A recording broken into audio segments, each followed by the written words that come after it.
കുടമാറ്റത്തിന്റെ വൈവിധ്യങ്ങളിൽ ആർപ്പുവിളി ഉയരുന്ന തേക്കിൻകാട് മൈതാനം. അവിടെ സംസ്ഥാന സ്കൂൾ കലോത്സവത്തിന് കൊടി ഉയരുമ്പോൾ കൊടിമരത്തിനുമുണ്ട് നിരവധി പ്രത്യേകതകൾ. തൃശൂർ സ്വദേശി യദു കൃഷ്ണനാണ് ഈ കലാസൃഷ്ടിക്ക് പിന്നിൽ.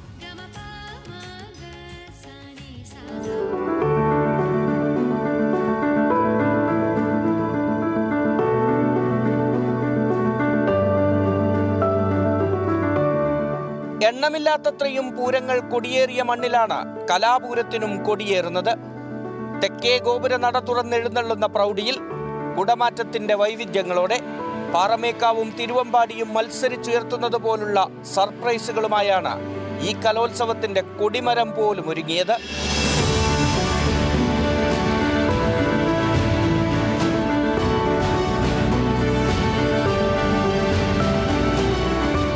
കലയുടെ സകല പ്രതീകങ്ങളും സാക്ഷിയാണ് ഈ കൊടിമരത്തിൽ. വടക്കുന്നാഥന്റെ മണ്ണിലായതിനാൽ നെറ്റിപ്പട്ടത്തിന്റെ പകിട്ടുള്ളൊരു കൊമ്പനില്ലാതെ തരമില്ല. പെയിന്റിംഗ് ബ്രഷ്, പാലറ്റ്, ചിലങ്കമണികൾ തുടങ്ങി കലയുടെ രൂപങ്ങൾ പലത് ചേർന്നാണ് ഈ പെരിയ കൊടിമരം. എല്ലാം ചേർന്നാൽ അതിനെ 64 എന്നും വായിച്ചെടുക്കാം.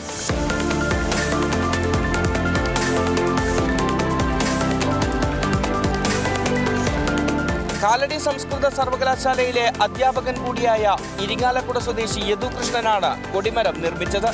ചെറുതാണെങ്കിലും വലിയൊരു ഉത്തരവാദിത്തമാണ്. കാരണം കേരള സംസ്ഥാനത്തിൻ്റെ ഏഷ്യയിലെ തന്നെ ഏറ്റവും വലിയ കൗമാര കലോത്സവത്തിന് കൊടിമരം ഉണ്ടാക്കുക, അതിങ്ങനെയൊരു ശില്പം ഉണ്ടാക്കുക എന്ന് പറയുന്നത് വലിയൊരു ഉത്തരവാദിത്തമായിട്ട് തന്നെയാണ് ഞാൻ കണ്ടത്. അത് ഏറ്റവും ഭംഗിയായിട്ട് എല്ലാവരും എനിക്ക് നിർവഹിക്കാൻ കഴിഞ്ഞതിൽ എനിക്ക് സന്തോഷമുണ്ട്. അതെല്ലാവരും ഏറ്റെടുത്തതിൽ എനിക്ക് വളരെയധികം സന്തോഷമുണ്ട്. കലോത്സവം തുടങ്ങും മുൻപേ ആരാധകരെ സമ്പാദിച്ചു കഴിഞ്ഞു ഈ കൊടിമരം. നിരവധി പേരാണ് കലോത്സവ തലേന്ന് തന്നെ ഇവിടെ ഫോട്ടോകൾ പകർത്താൻ എത്തിയത്.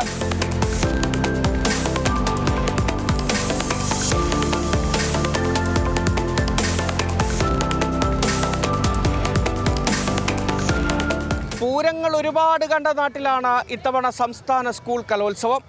കലാകൗമാരത്തിൻ്റെ പൂരത്തിന് കൊടിയേറുമ്പോൾ ആ കൊടിമരത്തിനും ഒരു പ്രത്യേകത വേണം. ഇവിടെ ഒന്നല്ല അനേകമുണ്ട് ഈ കൊടിമരത്തിന് പ്രത്യേകതകൾ.